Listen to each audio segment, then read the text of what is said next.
Hello everyone, I'm bringing you a really good, fun build that clears stuff really fast, has really good damage and everything. So without further ado, I'm just going to jump into the skill tree and lay out what I took in order to make this build tick and make it really good. So I'm going to begin.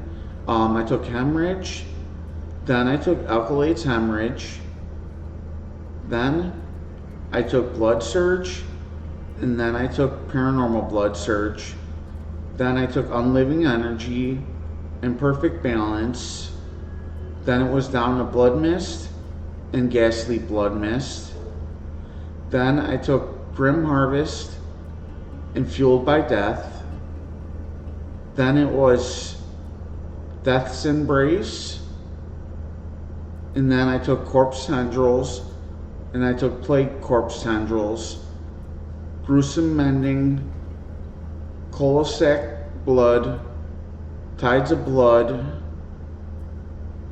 Then I took Bone Storm, Prime Bone Storm, Supreme Bone Storm, and then Standalone. And then to finish off the tree, I took Vigor, the last point for the build. So I'm going to jump into the Book of the Dead.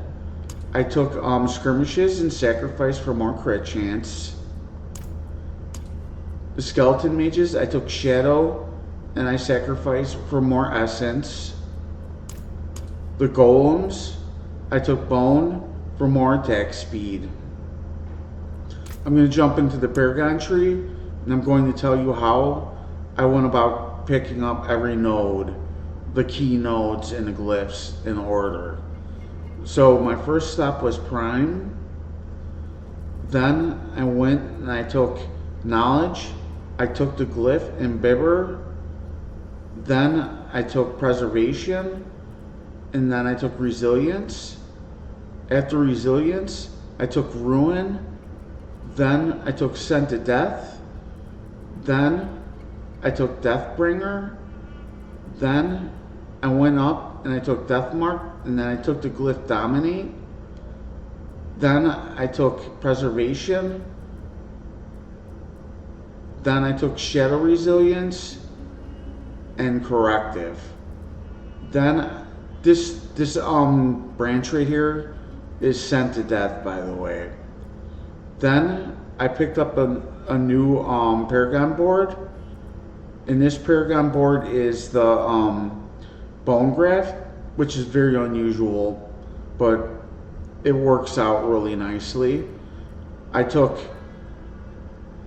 Reinvigorate, then I took Tenacity, and then I took another board, and this is where I stopped at, but this board is Flesh Eater, and I took Stifle. My next two stops are going to be Flesh Eater, and then I'm going to take Targeted, and probably the Glyph Socket. So that goes over the Paragon tree, and now I'm going to go over the character and the gear. I'm going to go over every stat that I have on my gear, and I'll try to explain why I have this stuff. Most of the stuff is self-explanatory, but if like the enchants and everything are pretty self-explanatory as well, but if there's something very important, I'll express it. The helmet has intelligence, percentage to armor, dexterity, and maximum essence. I love having maximum essence on my gear, and total armor, and intelligence, and dexterity. So then the imprint or the aspect is increased armor. The chest has percentage to armor, blood damage. This is a blood surge build, so intelligence for more damage, controlled impaired duration reduction. I love that stat. Getting controlled or CC in the game gets you killed. The aspect is 20% reduced damage reduction for 2 seconds on basic skills.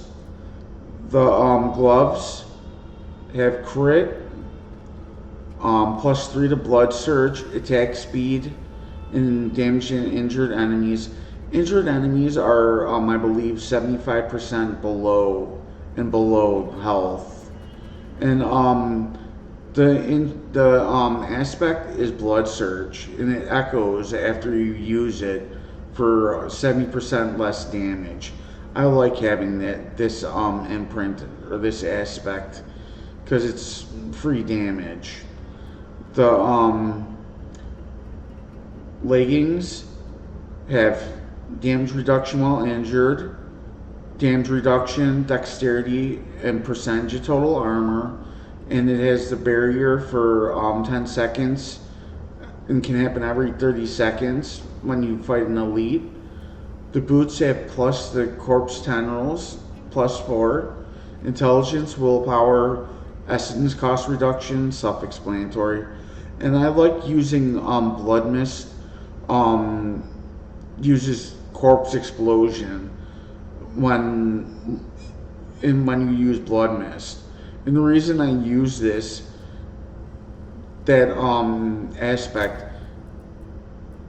is because then Grim Harvest and Fueled by Death are active when you initiate a fight. So the weapon has intelligence, critical strike damage, vulnerability damage, and core skill damage. And the aspect is increased critical strike chance when you use corpse tendrils, and you get crit damage as well. Really good in imprint. But the thing is that the necklace and the weapon enchant can go either or in this build. So the necklace, this is a huge aspect. I'm gonna skip the stats really fast and explain the aspect on this one. Whenever your blood skill is overpowered, you gain 62% attack speed for 4 seconds. This is huge. And when I show you the dungeon at the end of the video in the rotation, you're gonna just see how fast this build can kill stuff and how cool it is and how fast it looks. So the necklace has percentage intelligence, essence cost reduction, healing received, and rank 1 imperfectly balanced. The ring has resource generation, overpower damage, plus the maximum essence and maximum life. And the unique is really good. You don't need it, but it helps a lot. It has plus the stats, lucky hit chance, critical strike damage, overpower damage. If a core skill hits 5 or more enemies, 30% of the resource cost is refunded. Really cool, unique. I wish I had the 40%, but you know, it's probably really rare. So to go over the gems that I have in all my jewelry are plus armor, and all the helmet, the chest, and the leggings are all maximum life, and the weapon has plus overpower damage gems. So that goes over the gear, the Book of the Dead, the skill tree, and the Paragon board. I'm going to jump into a dungeon